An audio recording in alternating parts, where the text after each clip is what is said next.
আমি আজকে একটা আপনাদের দেখেছি একটা ছোট্ট আমাদের পরিবর্তন আছে। পরিবর্তন মানে আপনারা সবাই জানেন যে রানাঘাট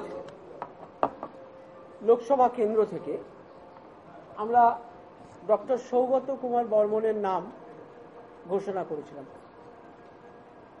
কিন্তু দুর্ভাগ্যক্রমে ওনার একটা অ্যাক্সিডেন্ট হয়েছে।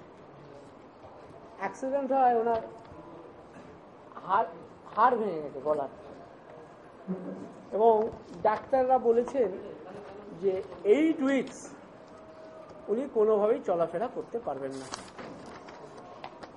যার ফলে এটা আমাদের কাছে একটা নিশ্চিত করে ডক্টর সৌগত বর্মন অল্প বয়সের ছেলে, ভালো ছেলে, আমরা এটা ভালো করেছিলাম।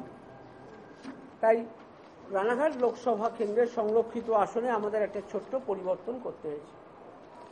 রানাঘাট লোকসভা কেন্দ্রে আমাদের এখন যিনি প্রার্থী হয়েছেন তিনি হচ্ছেন ডক্টর তাপস মণ্ডল। তিনি বিধানচন্দ্র কৃষি বিশ্ববিদ্যালয়ের অ্যাসোসিয়েট প্রফেসর এবং রিডার। তাই রানাঘাট লোকসভা কেন্দ্রের আমাদের পরিবর্তিত নাম হচ্ছে ডক্টর তাপস মণ্ডল, এবং উনি বিধানচন্দ্র কৃষি বিশ্ববিদ্যালয়ের অ্যাসোসিয়েট প্রফেসর এবং রিডার বিধানচন্দ্র কৃষি বিশ্ববিদ্যালয়। আমরা আজকে আরো দুটো লোকসভা কেন্দ্রের প্রার্থীর নাম ঘোষণা করছি। আমাদের আন্দামান নিকোবর যে আইসল্যান্ডের যে প্রার্থী, অর্থাৎ ওটা 1 নম্বর আন্দামান নিকোবর আইসল্যান্ড লোকসভা কেন্দ্র। এখান থেকে আমাদের প্রার্থী হবে হচ্ছেন অনিতা ভক্ত উইদিন ব্র্যাকেট মণ্ডল, অর্থাৎ মনোরঞ্জন ভক্তের মেয়ে অনিতা ভক্ত উইদিন ব্র্যাকেট মণ্ডল, যে 1 নম্বর আন্দামান নিকোবর আইসল্যান্ড থেকে প্রার্থী হবে। আর একটা হচ্ছে আমাদের সিকিম লোকসভা কেন্দ্র থেকেও প্রার্থী হবেন আমাদের ডক্টর নকুল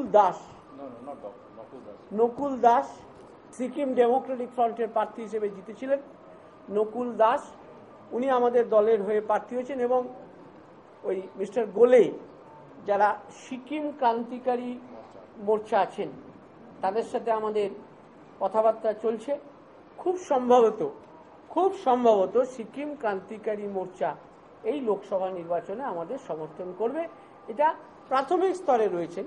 আমাদের প্রার্থী হচ্ছেন নকুল দাস।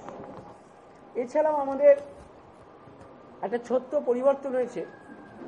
আমরা দক্ষিণ দিল্লি থেকে বিশ্বজিতের নাম ঘোষণা করেছিলাম, কিন্তু উনি দক্ষিণ দিল্লি থেকে দাঁড়াবেন না, উনি দাঁড়াবেন নিউ দিল্লি লোকসভা কেন্দ্র থেকে।